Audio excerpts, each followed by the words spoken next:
Hello friends, स्वागत है आपका हमारे चैनल गवर्नमेंट जॉब तैयारी एसएससी जीडी सीरीज 7 में। इस सीरीज के माध्यम से हम कुछ क्वेश्चन डिस्कस करते हैं जो या तो एग्जाम में आ चुके हैं या फिर आने की पूरी संभावना है। अगर आपने हमारी पुरानी वीडियो को नहीं देखा है तो जिसमें हम 6 सीरीज पहले से डिस्कस कर चुके हैं, तो या तो आप हमारे चैनल पर जाकर उन्हें देख सकते हैं। साथ ही चैनल को सब्सक्राइब कर लीजिएगा, बेल आइकन दबा लीजिएगा, आने वाली वीडियो की नोटिफिकेशन आपको मिल सके। चलते हैं हमारे क्वेश्चन पर। कृष्णा अय्यर किस प्रकार के नृत्य से संबंधित है?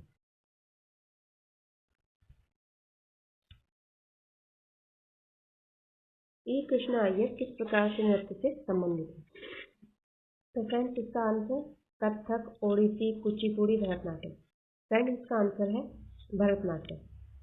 ई कृष्णा अय्यर को श्रेय जाता है भरतनाट्यम को लोकप्रिय बनाने का 20वीं शताब्दी में। आप ही लिख सकते हैं।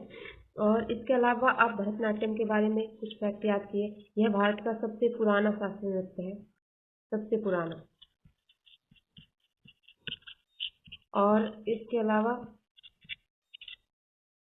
कुछ और फैक्ट, इसकी उत्पत्ति तमिलनाडु में, ये याद रखना है आपको इसके बारे में। यह पुराने समय में देवदासियों के द्वारा किया जाता था। अगर आप याद रखना चाहें तो रख सकते हैं। कुछ फैक्ट इनके बारे में भी याद रखेंगे। कथक के बारे में, उत्पत्ति उत्तर प्रदेश, राजस्थान, उत्तर भारत में किया जाता है। और ओडिसी ओडिशा से रिलेटेड है, कुछ फैक्ट याद रखेंगे।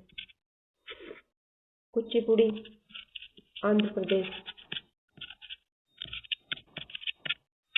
कुछ बातें आप इसके बारे में याद रख सकते हैं। चलते हैं हमारे नेक्स्ट क्वेश्चन पर। भारत में प्रत्येक देश में एक बार जनसंख्या की गणना की जाती है। 5 वर्षों में, 10 वर्षों में, 15 वर्षों में, 12 वर्षों में।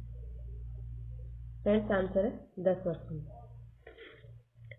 प्रत्येक 10 वर्ष में जनसंख्या की गणना की जाती है। इसके अलावा क्या याद रखना चाहिए? 1881 पूर्ण जनसंख्या की गणना पहली बार जब हुई थी। पूर्ण जनसंख्या की गणना। इसके अलावा 1872 पहली बार हुई थी जनसंख्या, लेकिन वो पूर्ण नहीं थी। ये लॉर्ड मेयो के शासनकाल में हुई थी। और इसके अलावा क्या याद रखना चाहिए? स्वतंत्र भारत की 1851 में। और लास्ट जनसंख्या गणना कब हुई थी? 2011 में। इसके बाद 2021 में होनी थी, लेकिन ये कोविड के कारण नहीं हो पाई थी। तो ये आपको कुछ बातें याद रखनी है। चलते हैं नेक्स्ट क्वेश्चन की ओर। निम्नलिखित में से कौन सा देश लूसोफोनिया खेलों का हिस्सा नहीं है? हमेशा क्वेश्चन पर ध्यान दें, इसमें पूछा है नहीं है। तो पुर्तगाल, जर्मनी, भारत, मकाऊ। तो फ्रेंड्स, आंसर है इसका जर्मनी। लूसोफोनिया गेमों के बारे में थोड़ा सा जान लें। जैसे कि ये पुर्तगाली भाषी देशों के द्वारा खेला जाता है। और इसके अलावा कुछ फैक्ट, इसका जो आयोजन है कौन करवाता है? आयोजन एको लो, आप लिख लीजिएगा इसे। एसोसिएशन ऑफ पुर्तगाली स्पीकिंग ओलंपिक कमेटी करती है। मैं एक बार फिर बता देती हूँ, एसोसिएशन ऑफ पुर्तगाली स्पीकिंग ओलंपिक कमेटी। और इसके अलावा क्या याद रखना चाहिए? इसका पहला संस्करण 2006 में। कब, कहाँ? मकाऊ, चीन में। मकाऊ, चीन में। ये कुछ बातें याद रखनी चाहिए। हमारा नेक्स्ट क्वेश्चन है, भारत में रेडियो प्रसारण 1923 में देश द्वारा किया गया था। तो फ्रेंड्स, बॉम्बे के रेडियो क्लब द्वारा, बॉम्बे के लॉयंस क्लब द्वारा, बॉम्बे के रोटरी क्लब द्वारा, बॉम्बे के रोड ट्रैक्ट क्लब द्वारा। फ्रेंड्स, इसका आंसर है बॉम्बे के रेडियो क्लब द्वारा। इसमें ज्यादा जानने वाली बात नहीं है। चलते हैं नेक्स्ट क्वेश्चन की ओर। भारत में संविधान का कौन सा अनुच्छेद चुनावों के अधीक्षण, निर्देशन और नियंत्रण के बारे में बात करता है? अनुच्छेद 324, अनुच्छेद 333, अनुच्छेद 356, अनुच्छेद 367। फ्रेंड्स, आंसर है अनुच्छेद 324, चुनाव आयोग से संबंधित है। यह है भारत के जो चुनाव होते हैं, विधानसभा के हों या संसद के, अधीक्षण, निर्देशन, नियंत्रण के बारे में बताता है। यह इसके अलावा आपको इसमें कौन सा अनुच्छेद याद रखना चाहिए जो इम्पोर्टेंट है, वो है 356। राष्ट्रपति को शक्ति देता है राज्य आपातकाल की। ये आपको याद है, ये इम्पोर्टेंट है। ये दो ज़्यादा याद रखने की जरूरत नहीं है क्योंकि ये इतने इम्पोर्टेंट नहीं, लेकिन अगर आपको याद रखना है तो 333 है जो गवर्नर को शक्ति देता है आंग्ल भारतीयों को जो विधानसभा में चुन जाते हैं उनको चुनने की। 367 ये जम्मू कश्मीर से कुछ रिलेटेड है, जो उसके संविधान था उसको विधानसभा में बदल दिया गया। चलते हमारे नेक्स्ट क्वेश्चन पर। क्वेश्चन नंबर 6, राष्ट्रीय आय की गणना करते समय डैश को एक कारक के रूप में लिया जाता है? रासायनिक का इस्तेमाल, बिजली का बिल, सड़क निर्माण, निर्यात। आंसर फ्रेंड, निर्यात। राष्ट्रीय आय के बारे में अगर आपको जानना है तो राष्ट्रीय आय किसको बोलते हैं? राष्ट्रीय आय क्या है? उपभोग व्यय प्लस में निवेश व्यय प्लस में सरकारी व्यय प्लस शुद्ध निर्यात। इसको प्लस करके राष्ट्रीय आय को मापा जाता है। शुद्ध निर्यात को याद रखिए, शुद्ध निर्यात मतलब अगर आप अपने पूरे निर्यात में से जो आपका पूरा निर्यात है उसमें से आप अगर आयात को माइनस कर दें, जो भी आपने आयात किया तो निकल के आता है हमारा शुद्ध निर्यात। चलते हैं नेक्स्ट क्वेश्चन पर। निम्नलिखित में से कौन सा त्योहार असम में देवी कामाख्या के मासिक धर्म की अवधि को चिन्हित करता है? महोत्सव, चापचाकूट, बंगला, आम्बुबाची मेला। फ्रेंड्स, आंसर है इसका आम्बुबाची मेला। इसे अमैत्य भी बोलते हैं। फ्रेंड्स, थोड़ा सा मुझे कोल्ड की शिकायत है, अगर कोई प्रॉब्लम हो तो माफी चाहती हूँ। इसके अलावा इन कुछ त्योहारों के बारे में हमें जान लेना चाहिए, जैसे महोत्सव नागालैंड में मनाया जाता है। किसके द्वारा? ओस जनजाति के द्वारा। फ्रेंड्स, ये एक सब ज्यादातर ये इनमें फसल त्योहार है। इसको 1 मई से 7 मई। इसके अलावा हमें याद रखना चाहिए चापचरकूट के बारे में किसके द्वारा मनाया जाता है? मिजोवासी। और फसल उत्सव है, मैंने जैसा बताया आपको फसल उत्सव है। म्यांमार के भी कुछ जिससे मनाया जाता है। और क्यों मनाया जाता है? झूम खेती का एक चक्र पूरा होने पर। झूम खेती का जब एक चक्र पूरा हो जाता है मार्च तक, तभी उस खुशी में मनाया जाता है। इसके अलावा बंगला के बारे में कुछ फैक्ट याद रखनी चाहिए। कहाँ का है ये? तो किसके द्वारा? गारो जनजाति के द्वारा। गारो जनजाति, ये याद रखना है आपको। यह भी एक महत्वपूर्ण फसल उत्सव है। क्या है? फसल उत्सव। और इसके अलावा इसे कुछ मेघालय के और असम के हिस्सों में मनाया जाता है, क्योंकि वहां भी जनजाति का कुछ निवास है। तो इन चीजों को आपको याद रखना है।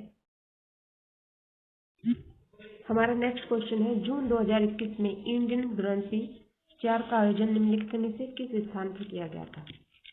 लुधियाना, पटियाला, अमृतसर, जालंधर। फ्रेंड्स इसका आंसर है पटियाला। और आपको क्या याद रखना चाहिए इसके अलावा इसके बारे में, यह किसके द्वारा आयोजित किया जाता है? एथलेटिक्स, आप लिख लीजिएगा, athletics federation of India, AFI, athletics federation of India के द्वारा जून 2021 में इंडिया ने इसका आयोजन किया था। चलते हैं आगे। क्वेश्चन नंबर 9, 2018 में भरतनाट्यम में संगीत नाटक अकादमी पुरस्कार किसने जीता?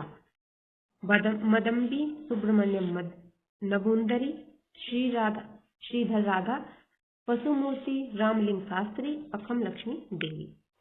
तो इसका आंसर है फ्रेंड राधा श्रीधर, जिन्होंने इसे भरतनाट्यम में जीता था। इसके अलावा कुछ जान लेंगे नबुंदरी साहब के, तो इनके बारे में क्या जाने, ये कथकली के वीर थे, कथकली कलाकार है, कथकली। इनको भी कई अवार्ड मिल चुके हैं, जैसे SM साहित्यिक नाटक अकादमी पुरस्कार। और इसके अलावा इनको एक और पुरस्कार मिला हुआ है, केरल राज्य कथकली पुरस्कार। आप नोट कर लीजिएगा, केरल राज्य कथकली पुरस्कार। और एक और केरल साहित्य नाटक अकादमी, ये पुरस्कार भी इनको मिला हुआ है, आप इन्हें याद रख सकते हैं। पशुमूर्ति रामलिंग शास्त्री के बारे में, ये भरतनाट्यम सिखाते हैं। क्या सिखाते हैं? ये भरतनाट्यम सिखाते हैं, याद रखना है आपको इनके बारे में। और 2016 में आंध्र प्रदेश सरकार ने इन्हें क्या दिया था? कला रत्न पुरस्कार दिया था। क्या दिया था? कला रत्न पुरस्कार। आपको ये भी इसके बारे में याद रखना है। चलते हमारा नेक्स्ट क्वेश्चन और हमारा लास्ट क्वेश्चन। स्वामी दयानंद सरस्वती ने निम्नलिखित में से कौन से समाज की स्थापना की थी? आर्य समाज, आदि हिंदू समाज, वेदांत समाज, ब्रह्म समाज। तो फ्रेंड्स इसका आंसर है आर्य समाज। दयानंद सरस्वती ने आर्य समाज की स्थापना की थी। कुछ जान लेते हैं इन बाकी के बारे में भी। ये याद रखना चाहिए कब की थी? 1875 में। और इन्होंने वेदों की ओर लौटो का नारा भी दिया था। वेदों की ओर लौटो। और इसके अलावा इन्होंने एक और बात कही थी, हाँ, भारतीयों के लिए भारत का आह्वान, भारतीयों के लिए भारत का आह्वान किया था। आदि हिंदू समाज के बारे में जाने तो यह बाली इंडोनेशिया, कहाँ? बाली इंडोनेशिया, आप नोट कर लीजिए। बाली इंडोनेशिया में स्थित धार्मिक सामाजिक संगठन है। इसकी स्थापना 20वीं सदी में की गई थी।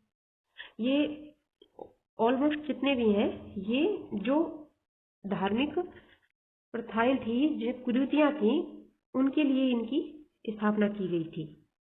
हिंदू धर्म में जो कुरीतियां थी। इसके अलावा क्या याद रखना चाहिए हमें? वेदांत समाज के बारे में। वेदांत समाज, इन्हें वेदांत सोसाइटी के नाम से भी जाना जाता है। और ये भी वेदांत की शिक्षाओं पर आधारित, हमारे जो प्राचीन वेद हैं उनकी शिक्षाओं पर आधारित थे। हिंदू धर्म के दार्शनिक आध्यात्मिक नींव बनाते हैं ये, तो ये चीजें आपको याद रखनी है। ब्रह्म समाज के बारे में आपको याद रखना चाहिए, जो इम्पोर्टेंट है। ब्रह्म समाज किसने स्थापित किया था? किसने स्थापना की थी? ब्रह्म समाज की स्थापना की थी राजा राम मोहन राय ने। ये आपके लिए इम्पोर्टेंट है, राजा राम मोहन राय। और ये अकेले नहीं थे, इनके साथ और भी थे, द्वारिकानाथ टैगोर, आप याद रखिएगा। पर जो मेन आते हैं उनको इन्हीं का नाम याद रखना है। इसके कब की थी? तो इन्होंने की थी इसको 1828 में। फ्रेंड्स, राजा राम मोहन राय ने एक आत्मीय सभा की स्थापना की थी 1815 में। आत्मीय सभा, और बाद में यही जाकर ब्रह्म समाज का जो यही इसी सभा को ब्रह्म समाज का नाम दिया गया था बाद में जाकर। तो ये आप याद रखना है। तो हमारा कल का क्वेश्चन था जो हमने आपको आपने आशा है आपने इसमें कमेंट में उत्तर दिया होगा। निम्नलिखित में से किस गुप्त शासक को उनकी सैन्य उपलब्धियों के कारण भारत का नेपोलियन कहा जाता है? चंद्रगुप्त प्रथम, चंद्रगुप्त द्वितीय, श्रीगुप्त और समुद्रगुप्त। फ्रेंड्स, इसका आंसर आपने दिया होगा, तो इसका आंसर है समुद्रगुप्त। इन्हें भारत का नेपोलियन भी कहा जाता था। इन्होंने काफी अब कहते हैं कि इन्होंने अपने जीवन में कभी हार का सामना नहीं किया। इसके अलावा चंद्रगुप्त प्रथम के बारे में जान लेते हैं। गुप्त वंश के संस्थापक, ये संस्थापक है। और चंद्रगुप्त द्वितीय ये समुद्रगुप्त के पुत्र थे और समुद्रगुप्त चंद्रगुप्त प्रथम के पुत्र थे। चंद्रगुप्त द्वितीय को विक्रमादित्य के नाम से भी जाना जाता है, विक्रमादित्य। और इसके अलावा इनके काल को स्वर्णिम काल के नाम से जाना जाता है, स्वर्णिम काल। तो ये कुछ फैक्ट याद रखने थे आपको। शकों को पराजित कर काफी युद्ध किए थे, इसलिए इन्हें भारत का नेपोलियन कहा जाता है। तो आपके लिए हमारा क्वेश्चन है आज का, निम्नलिखित में से कौन सा अनुच्छेद शिक्षा का अधिकार प्रदान करता है? अनुच्छेद 14, अनुच्छेद 17, अनुच्छेद 21A, अनुच्छेद 32। तो इसका जवाब आप कमेंट बॉक्स में दीजिएगा। उम्मीद करती हूँ आपको वीडियो अच्छी लगी हो तो लाइक कीजिएगा, चैनल को सब्सक्राइब कीजिएगा। तो इसी के साथ मैं विदा लेती हूँ। आपका दिन शुभ हो।